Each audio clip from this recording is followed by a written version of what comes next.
Bismillahirrahmanirrahim. Bismillahirrahmanirrahim. Assalamualaikum warahmatullahi wabarakatuh. Alhamdulillahilladzi bi ni'matihi tatimmus shalihat. Wassalatu wassalamu ala rasulillahi sayyidis sadat wa ala alihi wa ashabihi min ahlis sidqi wal karamah. Subhanaka la ilma lana illa ma 'allamtana innaka antal alimul hakim. Rabbi shrah li sadri wa yassir li amri wahlul 'uqdatam min lisani yafqahu qawli, amma ba'du. Yang sama-sama kita hormati pengurus Masjid Baitus Salam beserta ketua yayasan, staf yang tak mungkin saya sebutkan satu persatu, yang sama-sama kita hormati imam masjid, tadi sudah pimpin sholat subuh berjemaah Ustadz Sumantri, ada Ustadz Subhan, ada Pak Ade, ada Pak Sulaiman,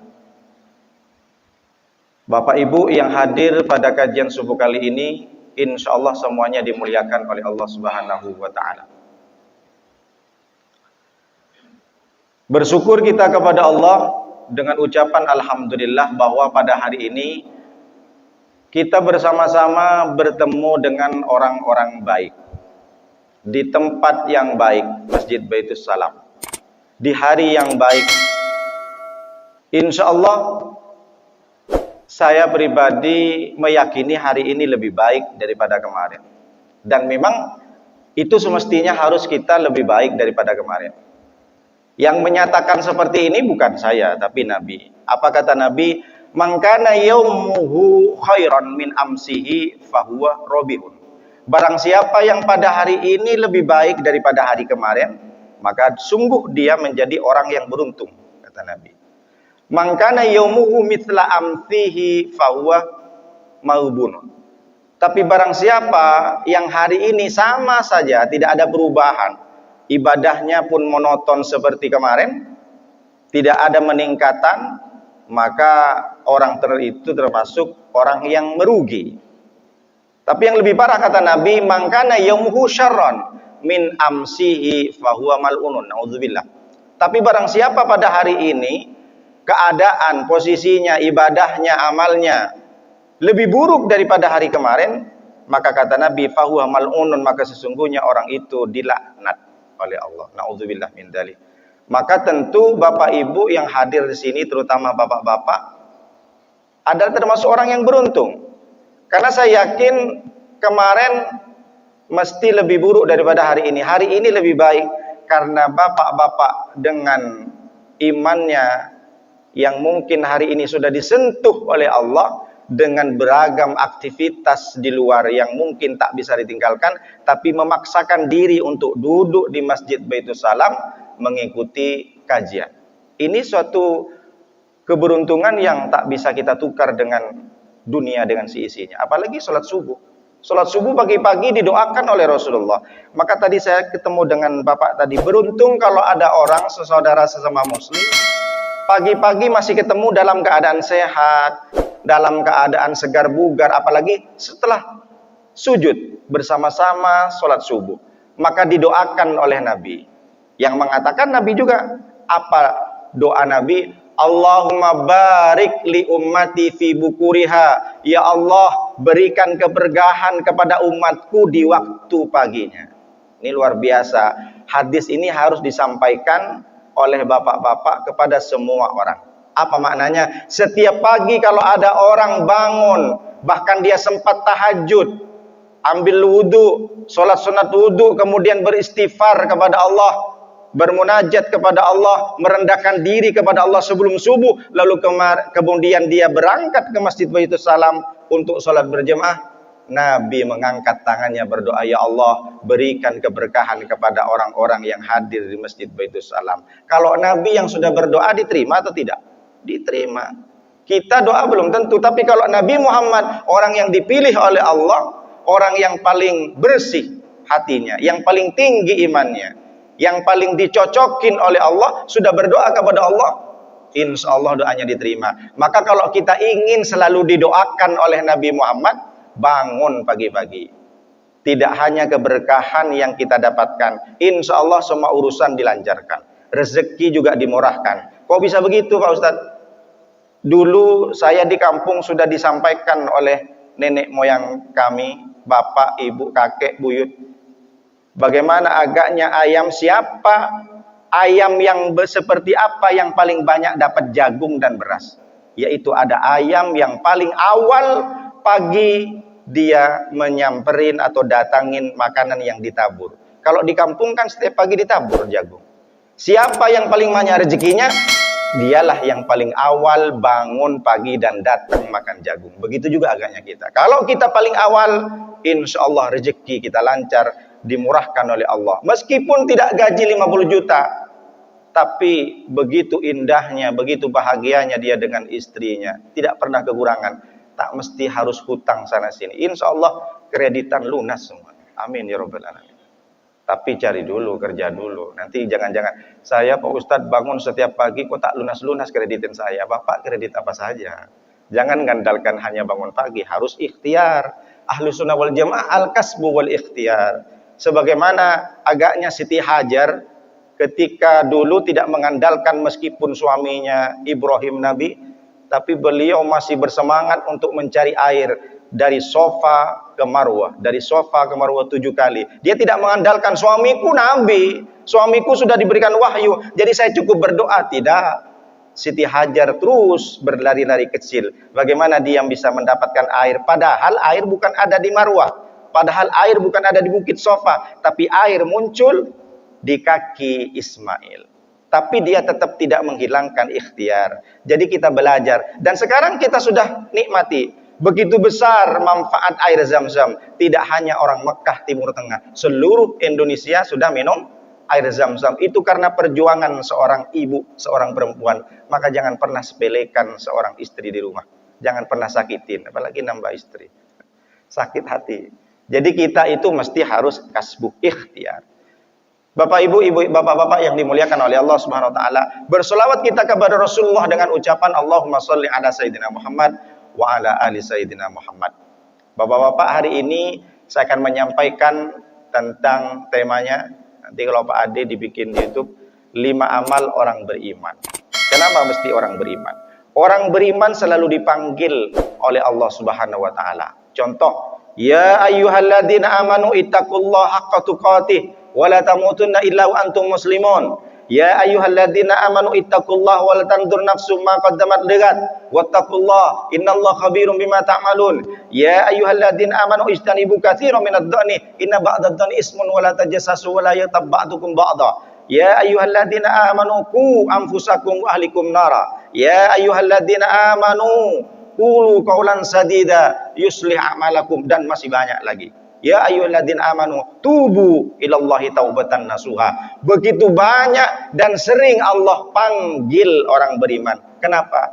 Karena orang beriman itu mesti harus menetapkan dan mengistiqomahkan amalnya. Jangan hanya sekedar saya orang beriman, tapi apakah sudah layak kita orang beriman? Sudah beramalkah? Bahkan untuk bertobat saja Allah memanggil kita dengan kalimat ya ayyuhalladzina amanu tubu. Wahai orang-orang yang beriman, bertobatlah kalian. Allah tidak memanggil wahai orang-orang pendosa, wahai manusia pendosa, tobatlah engkau, tidak. Tapi yang disuruh bertobat oleh Allah adalah orang beriman. Karena iman kita itu beda dengan Nabi. Iman kita itu yusbihu mu'minan wa yumsi kafiron. Pagi-pagi dia mukmin beriman, sholat subuh, tapi ternyata malam jangankan ke berjemaah ke Masjid Baitus Salam Harira, maghrib isya hilang karena main skater. Nauzubillah min dzalik. Orang beriman. Saya tidak menyinggung orang yang skater. Saya nggak kenal Bapak Ibu punya aplikasi atau tidak. Tidak ingat dengan waktu. Bahkan dia sendiri saja hilang sholat maghribnya. Kalau lupa tak masalah. Kalau masih sengaja. Tapi lupanya kalau dia mengerjakan dengan sesuatu yang jauh dari Allah, maka dia berdosa. Bahkan tidur saja. Kalau bapak-bapak tidur, tahu kalau saya tidur nanti asar lewat, haram tidurnya. Jadi ada orang tidur haram. Seperti apa? tidurnya setelah jam 3 misalkan. Sudah adzan Allahu Akbar, asar. Tapi masih, adalah tidur aja. Tapi dia yakin kalau saya tidur nanti pasti jam 6, asar lewat. Berarti tidurnya berjam-jam haram. Ini luar biasa. Makanya selalu diingatkan. Maka hari ini saya akan menyampaikan ada 5. Mudah-mudahan lebih cepat. Kalau dibahas satu persatu lama. 5. Yang pertama apa? Orang beriman itu mesti harus bertambah ilmunya. Makanya jangan pernah capek, jangan pernah letih, lemas, letoy bapak-bapak untuk mencari ilmu. Jangan pernah aduh capek lah, itu terus yang disampaikan. Jangan pernah merasa bosan untuk mencari ilmu. Karena bertambah ilmu itu untuk memperbaiki amal.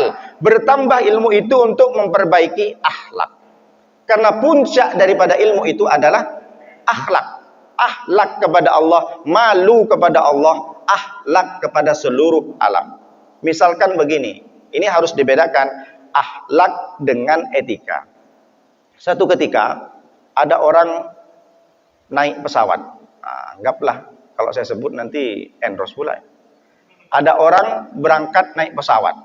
Lalu kemudian sampai naik pesawat, sampai ke dalam, selamat datang, welcome to Baitus Salam Airlines. Misalkan begitu. Anggap Baitus Salam dulu. Selamat datang Bapak Ibu di Baitus Salam Airlines. Iya. Silakan Bapak Ibu nomor berapa seatnya? Oh ini. Nomor 20. Silakan diantar. Sampai duduk oleh pramugari. Silakan Bapak duduk, pasang seat beltnya nanti untuk menjaga keamanan. Habis itu berapa menit kemudian didatang lagi. Bapak mau minum apa? Teh obeng apa teh tarik? Ada seperti itu. Nah, ini kan Baitus Salam Airlines. Oh, saya mau kopi. Silakan, dia terus. Begitu sopannya, begitu ramahnya pramugari itu. Kenapa? Karena pramugari ini menggunakan etika. Berbeda dengan akhlak. Apa maknanya? Bayangkan kalau sudah selesai turun dari pesawat, misalkan. Sudah turun, sudah bongkar bagasi di airport, lalu kemudian si pramugari juga turun pakai tas. Coba disapa. Mbak pramugari, tadi kan yang mempersilahkan saya. Siapa lo, siapa gue? Tak kenal. Oh, ini nampaknya Pak Ustadz pengalaman pribadi. Gitu. Kalau sudah turun pramugari, lo gue. Kenapa? Karena dia diajarkan bukan akhlak. Dia hanya diajarkan etika. Apa itu etika? Etika itu adalah kesepakatan kelompok, kesepakatan organisasi, kesepakatan kedinasan yang hanya diatur di satu tempat, di waktu tertentu, di tempat tertentu. Bukan dipakai untuk yang lain. Kalau sudah selesai urusan penerbangan, pramugari tak sok kenal. Tapi kalau di dalam pesawat, sok kenal, sok dekat. Maka kalau sudah di bawah, coba panggil Pak Murugari. Ini orang gila katanya. ODGJ nanti. ODGJ apa ODGJ? Begitu etika diajarkan. Sama halnya dengan di Jepang. Di Jepang orang-orang tidak risau anaknya itu tidak tahu bahasa Inggris. Dia tinggal masukkan ke bimbel. Orang-orang Jepang tidak risau anaknya tidak tahu matematika. Tinggal masukkan ke kursus. Tapi mereka risau bagaimana anaknya tidak bisa ngantri ketika masuk ke kelas. Tidak bisa memakai sepatu. Itu etika. Nah, etika ini mereka mengenal dengan etika. Tapi kalau Islam mengenalnya dengan akhlak. Akhlak dengan etika beda. Ini harus disampaikan. Dan akhlak ini kenapa berbeda? Karena akhlak bukan urusan kedinasan, akhlak bukan urusan suatu lembaga, suatu organisasi, tapi akhlak adalah urusan kita bersama. Kalau ada bapak-bapak nengok anak tetangga tak pakai jilbab, tegur. Meskipun dia sakit. Karena urusan nanti jangan, oh itu tak berjilbab urusan ustadz itu, urusan Ustadz Subhan itu. Saya kan bukan ustadz, tak boleh menegur. Bukan. Makanya ketika ada dulu saya pernah masuk ke satu rumah. Jadi ada gurunya di situ, ada orang tuanya. Saya bertamu. Lalu ada anak gadisnya di situ. Malam minggu kebetulan. Lalu apa yang terjadi setelah diskusi panjang? Gurunya itu, dia memang guru PPKN. Bilang sama anak gadisnya, kamu malam minggu anak gadis kok di rumah? Emang kenapa, Bu? Ya, anak gadis di rumah gak gaul lah, hanya di rumah. Anak gadis malam minggu harus keluar dong, harus gaul. Ini malam minggu, anak zaman sekarang. Saya berpikir, ini tak benar guru ini. Jadi setelah ditanya, kenapa ibu guru bilang seperti itu sama anak-anak? Ya nggak apa-apa lah biar gaul. Ini kan sudah zamannya. Ini kan salah. Dikira urusan akhlak itu untuk keluar malam minggu hanya yang ditegur orang guru agama. Sama dengan bapak-bapak menengok orang tidak benar perbuatannya, jangan tak menegur. Ini bukan urusan saya tak pandai membacakan hadis, saya tak pandai menyampaikan dakwah. Urusan akhlak, urusan kita bersama. Itulah yang agaknya diajarkan oleh Allah Subhanahu wa taala kepada Nabi Muhammad SAW. Nabi Muhammad dipuji oleh Allah. Muhammad, engkau begitu besar solatnya sehingga kau bengkak kakinya. Tidak. Muhammad, kau begitu besar sedekahnya, banyak sedekahmu. Kamu umrah berkali-kali Muhammad, kamu haji berkali-kali Muhammad. Tidak ada pujian seperti itu oleh Allah kepada Nabi Muhammad. Tapi apa yang dipuji dalam Al-Quran? Surat Al-Qalam ayat keempat. Apa kata Allah Subhanahu wa taala kepada Nabi Muhammad? Wa innaka la'ala khuluqin adzim. Sesungguhnya engkau Muhammad adalah orang yang memiliki budi pekerti yang agung. Engkau memiliki akhlak yang baik. Nabi Muhammad dipuji oleh Allah bukan karena sholatnya. Nabi Muhammad dipuji oleh Allah bukan karena zakatnya, bukan karena hajinya, bukan karena sujudnya. Itu sudah biasa. Tapi Nabi Muhammad dipuji oleh Allah karena akhlaknya. Itulah agaknya kenapa Nabi Muhammad mengatakan innama bu'istu liutammima makarimal akhlak. Sesungguhnya aku diutus oleh Allah ke dunia ini untuk memperbaiki akhlak. Akhlak ini berarti tidak ada orang tetap bisa memakai. Kalau etika dia hanya sekedar ketika mengikuti aturan masuk ke kantor harus fingerprint, harus pakai sanitizer. Tapi sampai di rumah atau di luar hilang semua. Sama dengan sekarang masih berlaku pakai masker. Karena untuk peraturan saja, etika saja. Sama dengan kita, kalau kita tidak memakai akhlak dalam beribadah, maka ada orang tak ada orang, kita itu juga berbeda. Kalau ketika ada orang, sholat kita lama kali. Karena banyak orang ditengok. Apalagi dia pakai surban. Tak enak sekarang aku pakai jubah, pakai surban. Jadi sholat sunatnya baca kulhu sampai ke juz amma. Tapi pas tak ada orang, Allahu Akbar, Allahu Akbar. Berarti dia tak pakai akhlak. Ibadah mesti harus pakai akhlak. Lagi-lagi akhlak. Dulu saya pernah di kampung. Satu ketika saya mampir di rumah makan. Duduk. Lalu kemudian saya makan. Tiba-tiba setelah selesai makan, datang kawan ini. Ini kayaknya kawan dulu di pondok. Sambil senyum-senyum duduk. Nor, saya kan Nuruddin dipanggil Nor kalau di kampung. Gimana kabarmu? Loh, kok ada di sini kamu? Iya. Habis itu ngobrol lama karena temu kangen. Akhirnya selesai, saya mau bayar makan itu. Tak usah bayar. Biar aku yang bayar. Oh, kok bisa begitu? Janganlah. Rupanya usut punya usut. Kenapa aku nggak bayar? Karena rumah makan ini punya. Kaget saya. Kok dapat tuyul dari mana? Rumah makannya besar. Kemudian mobilnya Alphard. Karyawannya banyak. Alhamdulillah Nur. Dulu ketika kau mondok, habis itu kau mondok kuliah, aku putus pondok. Di pondok pun aku selesai tak sampai seperti kalian. Sampai selesai 9 tahun. Itu pun kuliah juga enggak. Gimana kenapa? Karena bapakku meninggal. Aku anak yatim. Terus lama-lama karena aku sebatang kara, aku usahalah kecil-kecilan serabutan. Sampai pada akhirnya aku bisa punya rumah makan. Alhamdulillah 10 karyawanku aku sudah umrohkan. Suami sama istrinya. Bagus. Terus kemudian, kok bisa-bisanya kamu masih ingat sama aku? Begini Nur, dulu aku nengok kamu itu di pondok. Kamu kan sudah aku akuin, kamu memang ganteng. Ganteng dari dulu, putih mulus. Terus, tapi meskipun kamu ganteng, kamu tak pernah sombong. Kamu bergaul ke semua orang. Bahkan kamu bikin kursus bahasa Inggris. Saya memang dari pondok dulu udah kursus bahasa Inggris. Gratis, tak minta apa bayar pun.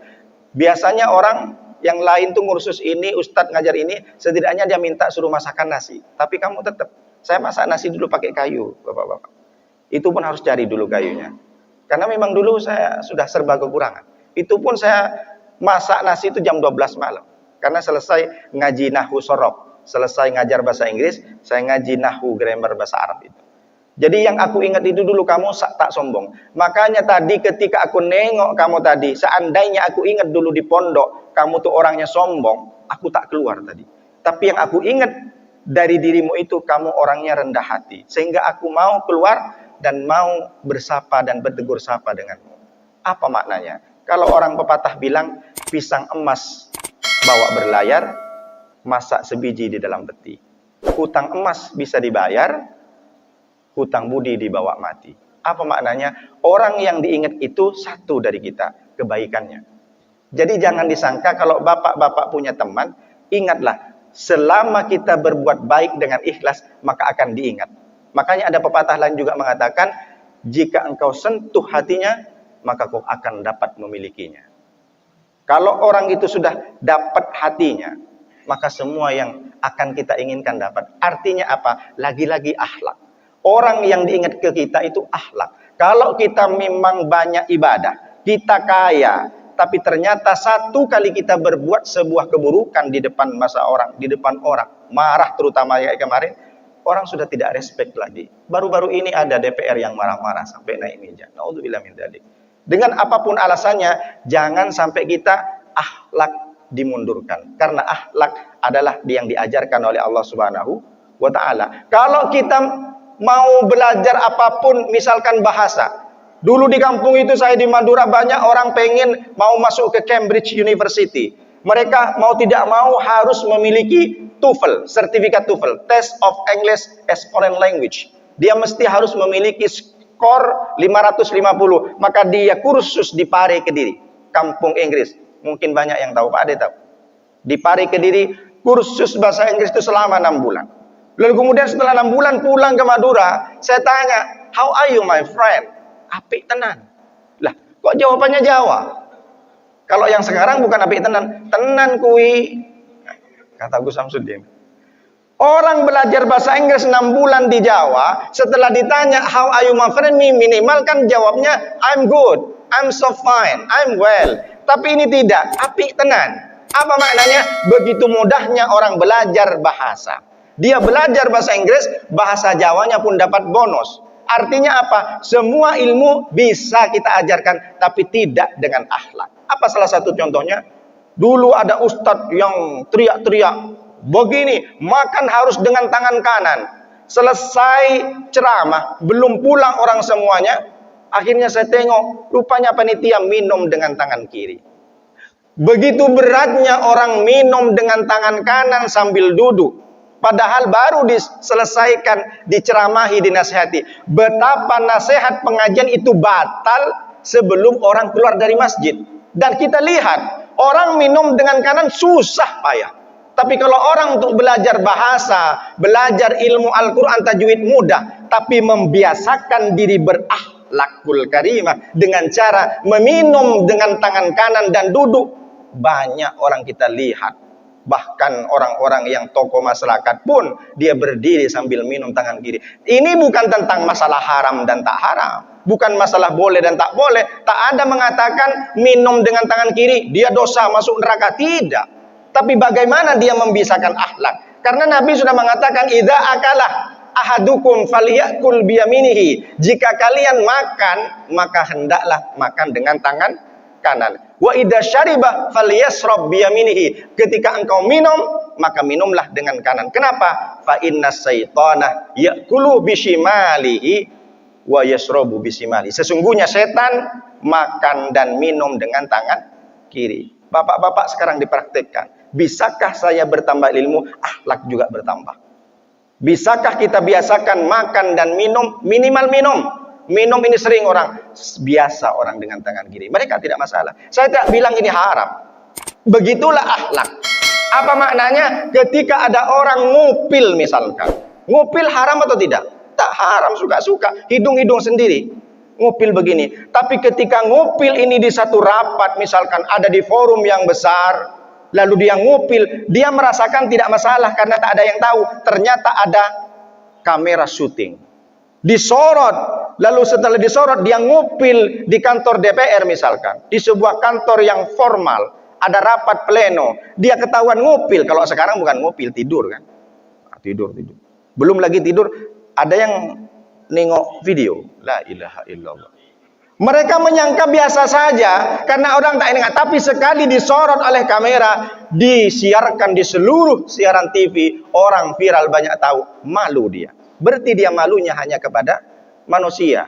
Kalau kita lihat ngupil itu haram atau tidak? Tidak. Tapi sekali disorot dan banyak orang tahu, dia merasa malu. Nah, akhlak itu bukan malu kepada manusia, tapi akhlak itu malu kepada Allah. Karena akhlak itu adalah yang membentuk Allah. Bertambah orang beriman, bertambah ilmu, bertambah akhlaknya. Setelah bertambah akhlaknya, bertambah imannya. Apa maknanya? Orang mencari ilmu, kita lihat di surat Al-Imran ayat 190.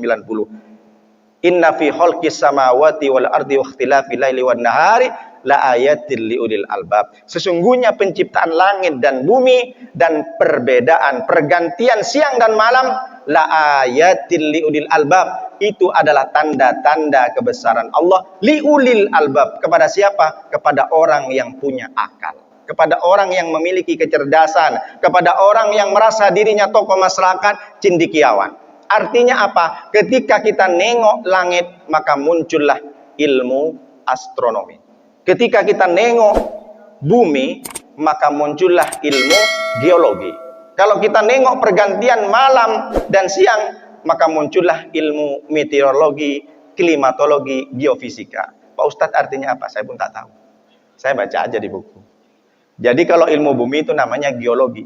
Artinya apa? Ketika kita ingin bertambah ilmu, mestinya kita yakin dalam dirinya bahwa ilmu dikaruniai oleh Allah, sehingga kita bisa harus menyimak, meneliti, dan menganalisa apa tujuannya Allah memberikan kita kecerdasan, apa tujuan Allah memberikan kita kepintaran, untuk kita bisa menganalisa dan bisa melihat apa sih sebenarnya yang diinginkan oleh Allah. Kenapa kita manusia diberikan ilmu? Maka lihat. Makanya di surat Yasin ayat 40, las-samsu yang bagilaha an tudrikal qamara walal laisa bikun nahar, bahwa matahari tidak bisa mendahului bumi, begitu juga malam tidak bisa mendahului siang. Artinya apa? Allah sudah mengatur dengan segala sesuatu, maka kita dituntut oleh Allah untuk bisa memahami apa artinya semua alam yang diciptakan oleh Allah. Maka ketika lihat kalimatnya setelah 190, 191, alladzina, siapa orang yang berilmu? Siapa orang yang cendekiawan? Siapa yang betul-betul orang berakal? Liulil albab, alladzina yadhkurunallaha qiyaman wa qu'udan wa ala junubihim wa yatafakkaruna fi khalqis samawati rabbana ma khalaqta hadza batila subhanaka faqina adzabannar. Orang-orang yang berilmu, orang-orang yang berakal, kalau dia merasa manusia yang punya akal dan dia punya iman, maka kata Allah, sesungguhnya dia mesti harus terus berzikir qiyaman. Ketika berdiri, apa maknanya? Ketika dia banyak jabatan, tegak. Ketika rizkinya banyak, dia tetap harus konsisten istiqomah untuk berzikir kepada Allah. Wa qu'udan, dan ketika dia duduk tetap harus berzikir. Ketika mungkin dia sudah bangkrut, jatuh, dagangannya tak laku, dipecat dari pekerjaannya, tetap harus berzikir. Wa ala junubihim, dan pasti tetap berzikir meskipun kalian dalam keadaan berbaring. Apa maknanya? Dalam keadaan sakit pun kalian harus ingat Allah. Setelah berzikir qiyama wa qu'udan wa ala junubihim, maka setelah berzikir wa yatafakkaruna fi khalqis samawati, maka sesungguhnya engkau itu harus berfikir. Setelah berzikir mengingat Allah, berfikir pakai akalmu tentang penciptaan langit dan bumi. Lalu ketika orang sudah mengakomodasikan, sudah mengkombinasikan antara kecerdasan intelektual dan spiritual, maka muncullah dari mulut mereka, dari lisan mereka, Rabbana ma khalaqta hadza batila. Sesungguhnya engkau ya Allah tidak sia-sia menciptakan langit dan bumi. Maka ketika orang sudah bersyukur kepada Allah, mendekatkan diri kepada Allah, dapat ilmu, tambah banyak ibadahnya, meningkat ibadahnya, maka apa yang terakhir? Fakina subhanaka fakina adzabannar. Maha suci engkau ya Allah, maka jauhilah kami dari api neraka.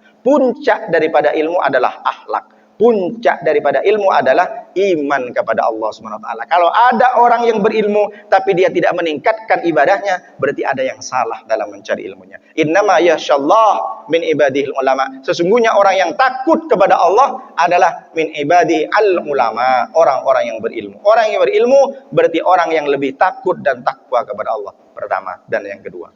Yang ketiga, amal orang beriman adalah bersyukur. Orang banyak tahu. La in syakartum la azidannakum wala in kafartum inna adzabi lasyadid. Syukur itu kepada Allah, apapun yang kita dapatkan nikmat, tetap selalu bersyukur kepada Allah. Bersyukur itu apa? Berterima kasih kepada Allah. Kalau ada orang mengatakan bersyukur beribadah, sholat tidak hanya wajib, sholat wudhu, sholat tahajud, sholat awabin, sholat taubat. Betul. Ada orang dia bersyukur, saya sudah ibadah, puasa, tidak hanya puasa Ramadan, puasa Senin Kamis, Ayyamul Bid, puasa Daud, puasa Asyura, puasa Muharram dan lain sebagainya. Betul, ada orang bersyukur dia itu pergi umroh berkali-kali.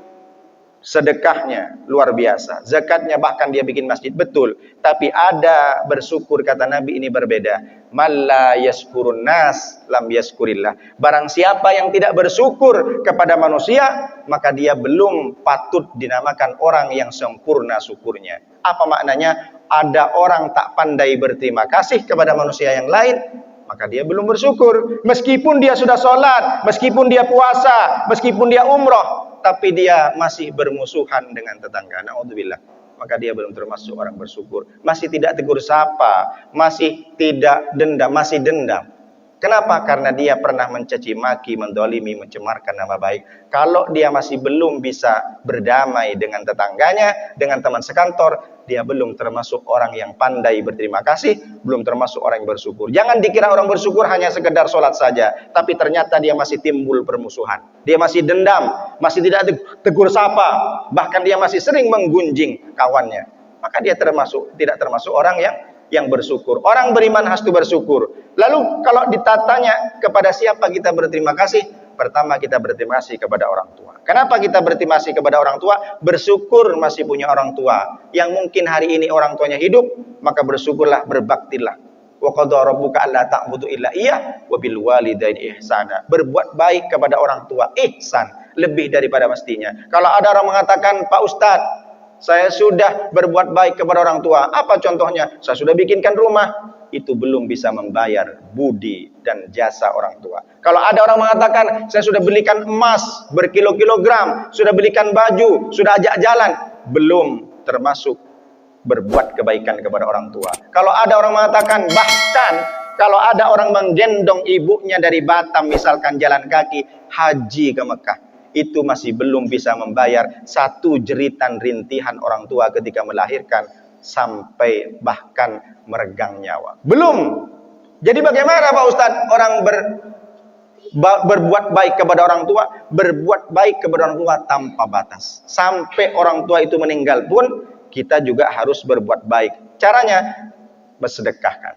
Bawa anak yatim, kasih ke masjid, infak. Ini infak untuk orang tua. Karena apapun caranya kita tidak bisa membalas satu rintihan orang tua yang menangis melahirkan kita, tidak bisa kita bayarkan. Berterima kasih kepada orang tua, karena kita manusia tidak bisa loncat dari alam ruh jadi manusia, tapi harus menempel dulu di rahim seorang ibu. Inna ahadakum yujma'u khalquhu fi batni ummihi arba'ina yawman nutfatan, tsumma yakunu 'alaqatan mithla dzalik, tsumma yakunu mudghatan mithla dzalik.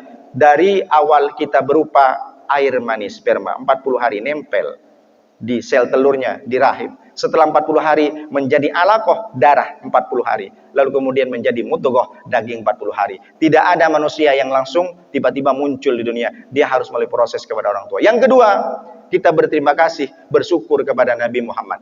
Kalau misalkan tidak ada Nabi Muhammad, kita tak bisa mengenal Allah. Wa ma kana li basarin ayyukalimahullahu illa wahyan aw min wara'i hijabin aw yursila rasulan. Kalau tanpa Nabi Muhammad, kita tak tahu Allah. Kita tak tahu agama Islam, kita tak mungkin menjadi orang beriman. Makanya sekarang berarti kita sholawat kepada Rasulullah, karena kita ingin berterima kasih kepada Nabi Muhammad. Kenapa? Karena Nabi Muhammad perjuangannya luar biasa dulu. Untuk menegakkan agama Islam, untuk membawa iman kepada manusia. Sampai pada hari ini, wa ma arsalnaka illa rahmatan lil alamin.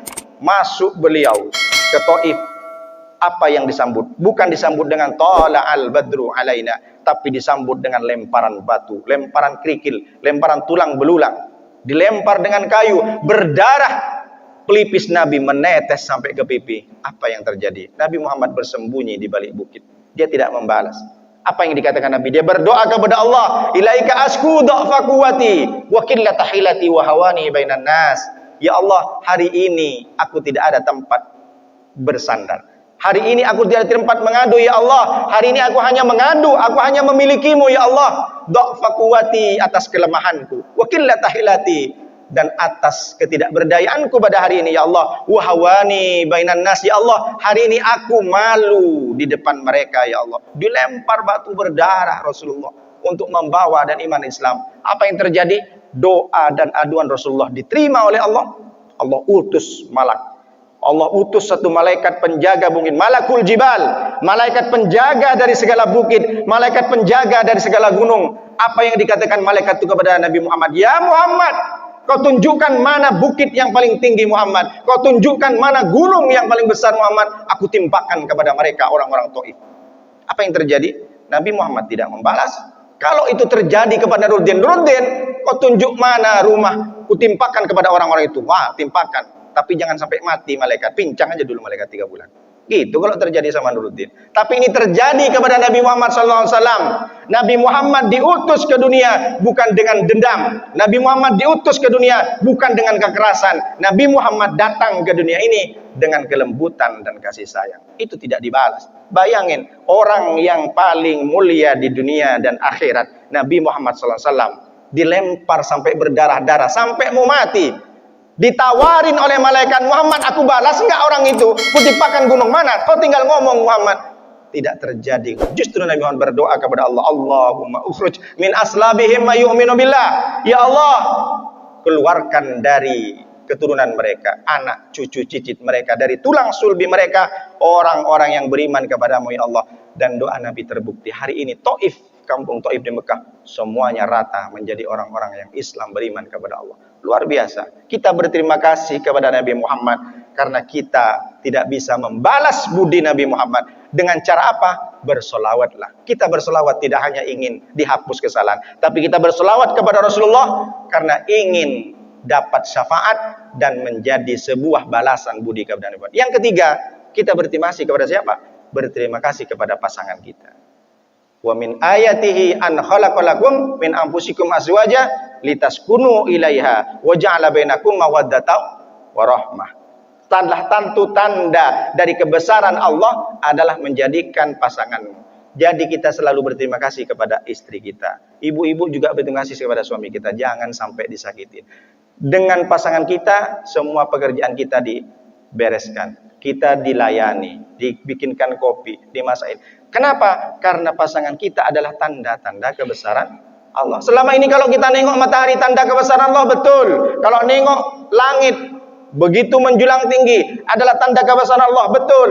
Tapi ternyata ada tanda-tanda kebesaran Allah, tidak berupa langit, tidak berupa bulan, tidak berupa ayat-ayat, tapi berupa pasangan kita. Jadi kalau kita nengok bapak-bapak sama istri kita, oh selama ini kamu ternyata ini bukan hanya sekedar istri, tapi engkaulah bukti tanda-tanda kebesaran Allah. Yang bilang bukan saya, Allah langsung. Surat An-Nur ayat 21. Wa min ayatihi an khalaqalakum min anfusikum azwaja litaskunu ilaiha. Itulah kenapa disampaikan oleh Allah litaskunu ilaiha. Orang punya pasangan agar dia tenang.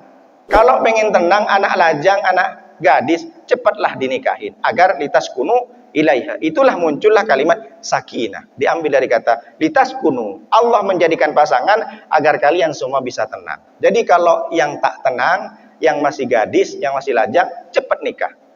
Yang sudah menikah tak tenang juga, nikah lagi. Nah, jadi untuk menikah itu adalah untuk tenang. Wa ja'ala bainakum mawaddatan wa rahmah. Dan Allah jadikan di antara kalian itu mawaddah dan rahmah. Dengan kalian menikah, punya istri, punya suami, jadi tenang. Setelah tenang, kalian pasti punya mawaddah wa rahmah. Mawaddah itu cinta, rahmah itu adalah kasih sayang. Gimana ceritanya, Ustaz? Ada anak nanya, "Ma, apa artinya cinta dan kasih sayang?" Kalau cinta, nak, ya cinta. Kalau kasih sayang, ya kasih sayang. Ya tak ngerti aku, Mak, kata anak garisnya. Gak usah banyak tanya lah, banyak tanya masuk neraka nanti kamu. Gak bisa begitu, harus jelaskan. Cinta itu adalah kelebihan. Dulu mungkin awal-awal bapak-bapak nikah sama istrinya, istrinya yang paling cantik, istrinya yang paling tinggi, istrinya yang paling mancung. Tapi setelah 20 tahun kemudian, aku nengok istri kok bau. Ketahuan deh. Dulu awal-awal masih tunangan, ini bau kentutnya, bau minyak kasturi. Tapi luar biasa. Tapi setelah 10 tahun, bangunkan sholat subuh saja. Bangun, Mak, tak bangun, langsung diambil siram. Coba kalau masih awal-awal. Wake up my honey, wake up my darling. Semua diucapkan. Kamu adalah segalanya. Lautanku seberangi. Mana bisa? Macam betul aja orang. Tapi kalau sudah nikah bertahun-tahun, ketahuan semua kelemahan.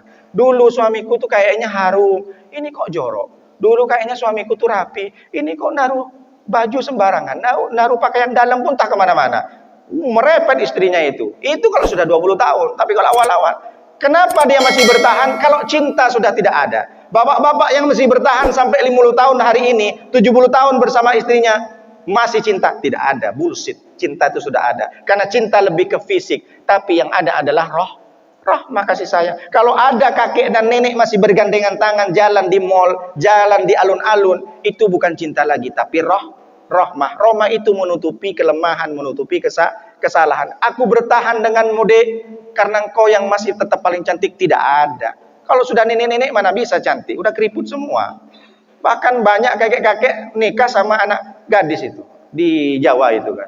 Karena dia merasakan dia cinta. Tapi kalau ada orang yang masih suami istrinya bertahan setia sampai mati, itu bukan cinta lagi, tapi rahmah kasih sayang. Karena rahmah itu adalah menutupi kelemahan suami, menutupi kekurangan suami. Kalau ada istri, kalau ada suami tak bisa menutupi kelemahan pasangannya, berarti dia sudah tidak ada rahmah. Lillahi mi'atu rahmatin. Allah memiliki 100 rahmat yang diturunkan oleh Allah, satu saja ke bumi. Satu itu berebut antara hewan dan manusia.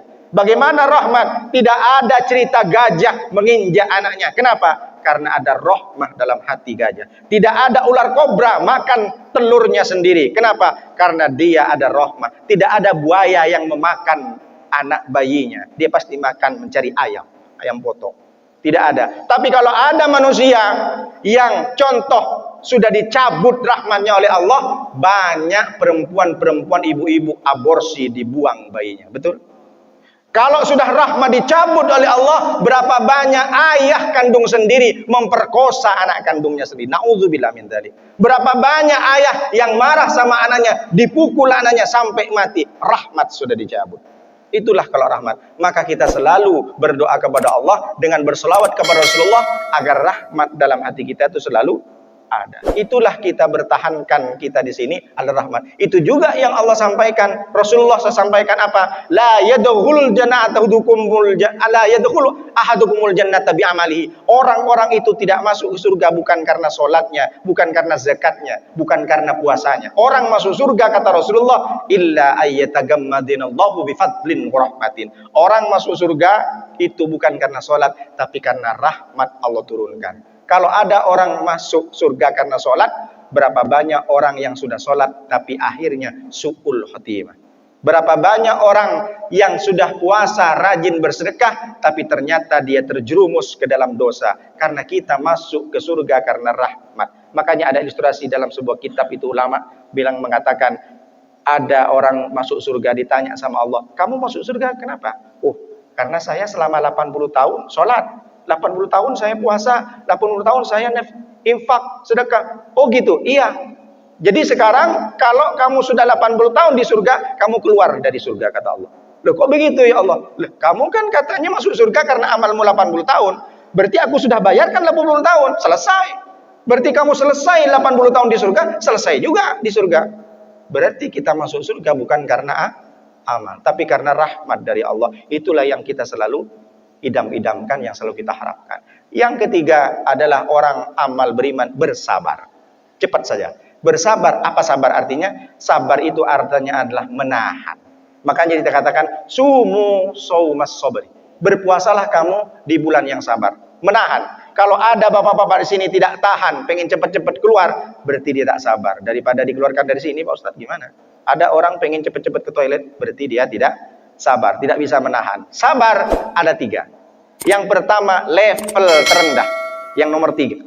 Sabar yang paling terendah adalah sabar kepada ujian. Diberikan ujian oleh Allah. Walanablunakum bisyai'in minal khaufi wal ju'i wa naqsin minal amwali wal anfusi was thamarat. Ada 5 cobaan kata Allah. Sungguh aku berikan cobaan kepada manusia. Yang pertama yaitu adalah khauf, ketakutan, takut tak makan, takut tak dapat gaji, takut tak dapat pensiun. Nanti anakku ditakut tak pintar, nanti gimana anakku tak dapat kerja, gimana nanti istriku tak jadi soleha, gimana nanti aku tak bisa buat rumah, tak bisa bayar kredit. Takut. Itu adalah ujian dari Allah. Walanablunakum bisyai'in minal khauf wal ju', kelaparan. Banyak orang kelaparan diuji, tak ada gajinya, di PHK. Wa naqsin minal amwal, kemudian dia miskin. Wa naqsin minal amwal wal anfusi, kematian. Dan yang terakhir, wathamarat. Dia sudah bikin bisnis tapi ditikung oleh orang. Wa basyiris sabirin. Kalau orang 5 ini sudah bisa dia melewati ujian, maka dia termasuk orang-orang yang sabar. Siapa orang sabar? Idza asabathum musibatun qalu inna lillahi wa inna ilaihi raji'un. Adalah orang yang ketika diberikan ujian oleh Allah, dia ucapkan inna lillahi wa inna ilaihi raji'un. Sesungguhnya jangankan harta saya ya Allah, jangankan istri saya yang sudah meninggal, jangankan anak saya yang sudah meninggal ya Allah, semua yang dimiliki bahkan saya sendiri ini adalah Allah, lillahi adalah milik Allah. Seperti apa orang sabar itu? Contoh ketika dia dikasih musibah, misalkan anaknya baru lahir, lagi lucu-lucunya meninggal, disusui selama 2 tahun, disapih, dikasih makan, rupanya umur 2,5 tahun meninggal. Apa tak berguncang dunia? Sakit, ada orang mengatakan, sabar bu, ini adalah ujian. Itu enak betul Pak Ustadz, karena dia tidak mengalami. Orang kalau tak mengalami, bisa. Ya karena saya tak mengalami inilah saya bisa nasihat. Wa tawassaw bis-sabr. Enak kali Pak Ustadz ngomong, sabar bu, sabar bu. Saya nih Pak Ustadz tak bisa tidur. Anak masih lucu-lucunya Pak Ustadz. Meninggal dia, tenggelam di sumur, tidak dilihat. Mungkin tidak hati-hati. Begitu orang dikasih ujian seperti ini, kalau dia sabar. Sabar itu apa? Tidak mengumpat-ngumpat. Tidak berteriak-teriak, tidak menyalahkan Allah. Laisa minna man latamal hudud wa syaqqal juyub wa da'wa bidakwal jahiliyah. Orang yang sabar adalah orang ketika ditimpa musibah, dia tidak memukul-mukul pipinya, tidak merobek-robek bajunya. Kemudian dia tidak teriak, ya Allah, begitu kejamnya engkau, kau ambil anakku. Setelah anakku meninggal, suamiku kau ambil. Berarti orang ini tak sabar. Level terendah sabar adalah terhadap sabar ujian. Ada yang lebih parah Pak Ustadz daripada robek-robek baju, jambak-jambak rambut. Ada, jambak rambut orang. Lebih parah. Nah, kalau ada orang kena ujian, nyambak orang, baru. Kalau nyambak rambut sendiri masih mending.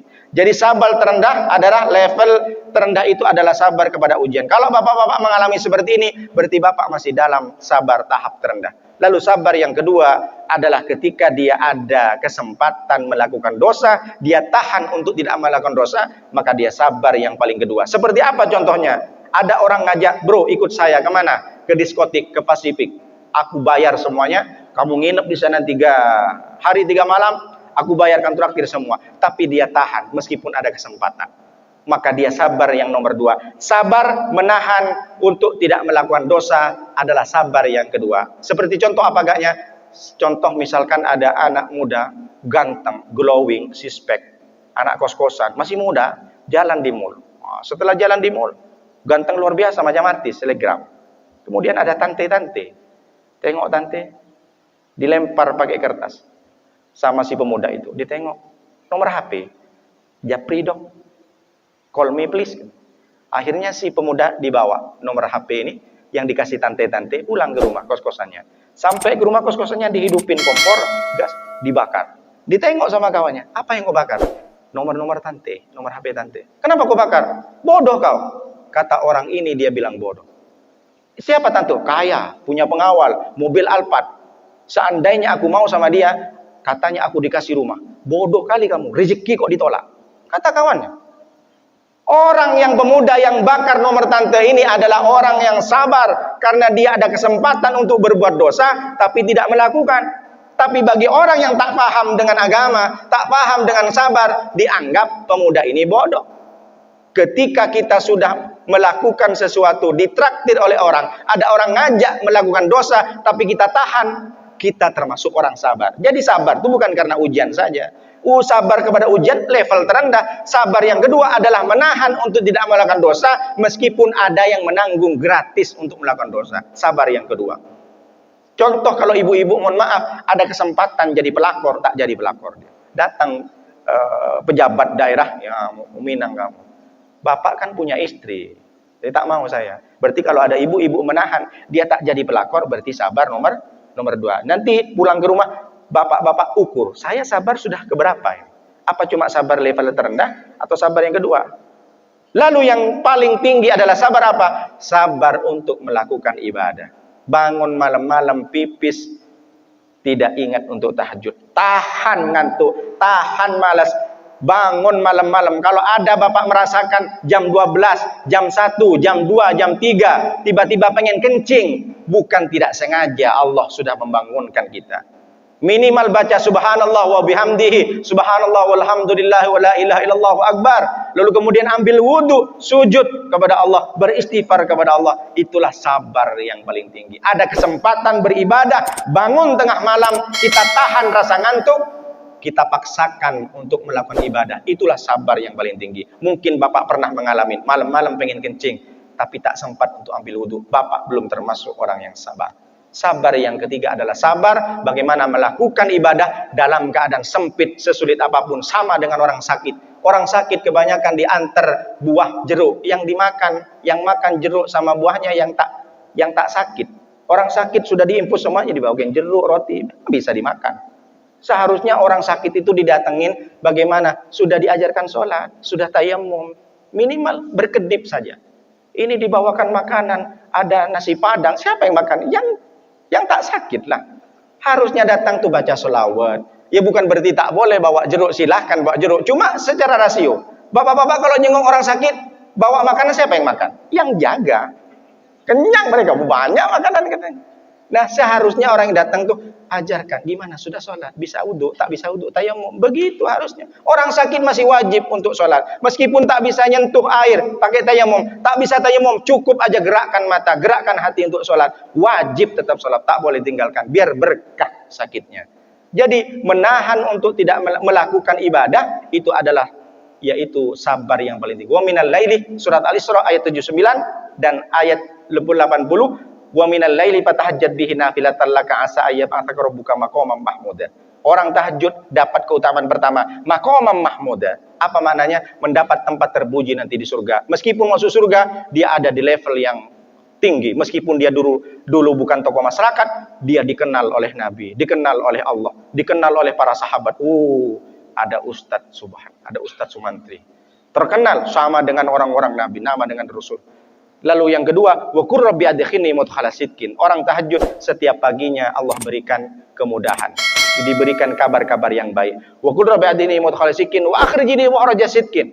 Lalu yang kedua, dia diberikan solusi dalam setiap masalah. Waj'alni min ladunka sultanan nasira, dan Allah berikan pertolongan langsung tanpa perantara malaikat. 4 keutamaan orang tahajud ada di surat Al-Isra ayat 79 dan ayat 80. Jadi sabar yang paling tinggi adalah ketika dia punya uang banyak, dia tidak menturutkan hawa nafsunya, tidak nambah mobil, tidak nambah rumah, tidak nambah kapling. Lihat tetangga di sekelilingnya, ada anak yatim. Dia tak tega beli motor lagi yang baru. Dia tak tega menambah kapling yang baru. Dia berikan, sisihkan. Harusnya dia disisihkan untuk beli motor, tapi karena nengok ada tetangga, bahkan dia sholat, mukenahnya kusut. Dia untuk ngaji saja, Qur'annya robek-robek.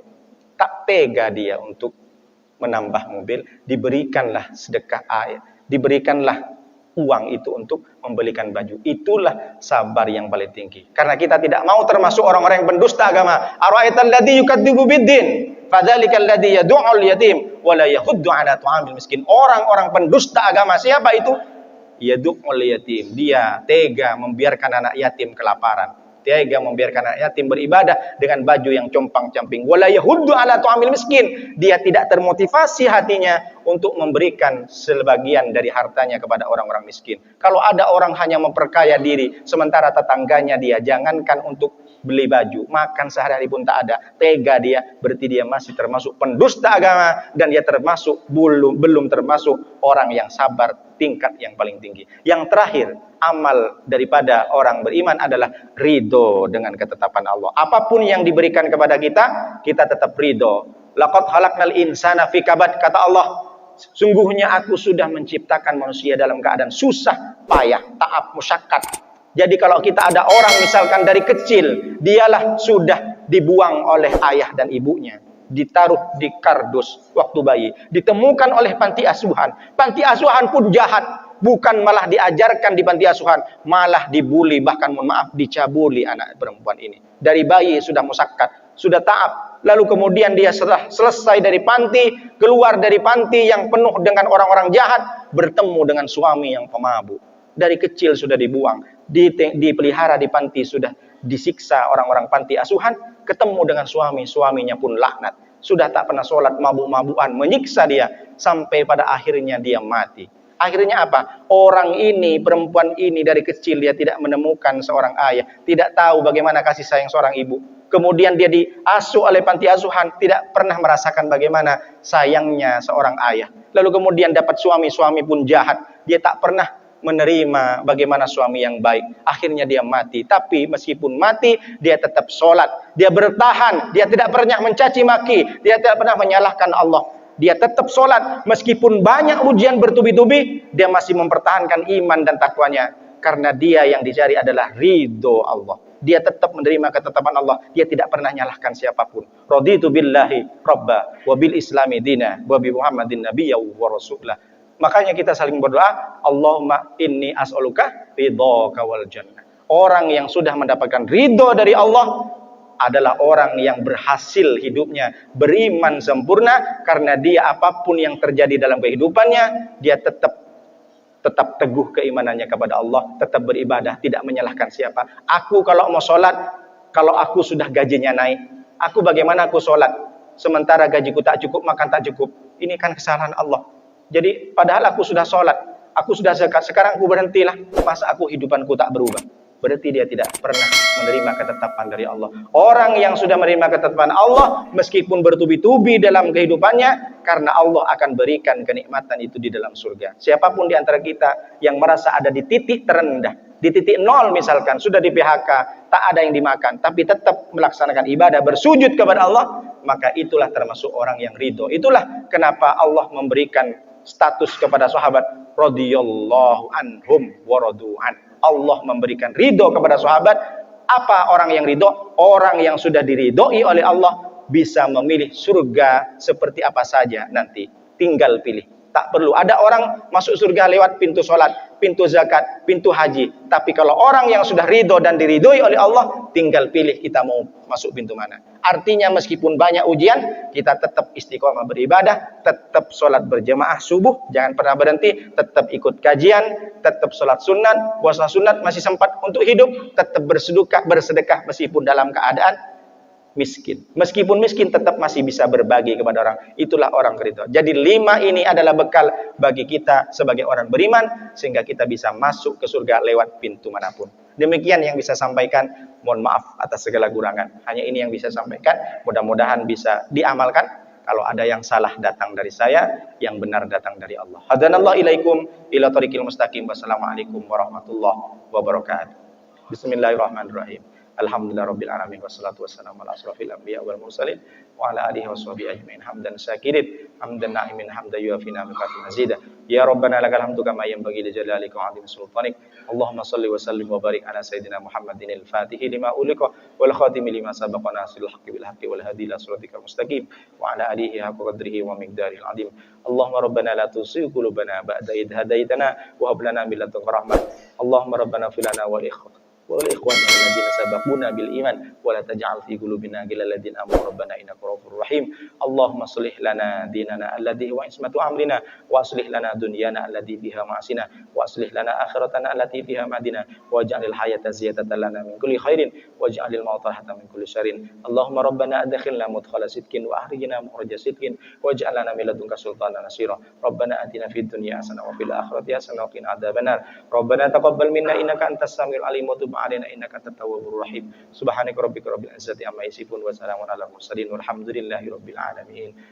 Al-Fatihah. A'udzu billahi minasyaitonir rajim. Bismillahirrahmanirrahim. Alhamdulillahi rabbil alamin. Arrahmanir rahim. Maliki yaumiddin. Iyyaka na'budu wa iyyaka nasta'in. Ihdinas siratal mustaqim. Siratal ladzina an'amta 'alaihim ghairil maghdubi 'alaihim waladdallin.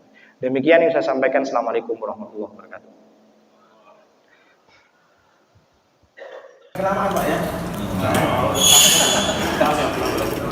Pas iya.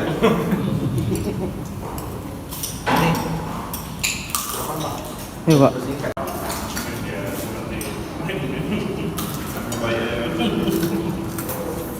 Jauh Pak di sini. Rumahnya? Juga satu. Satu. Sekarang dari Batu. Capek ambil.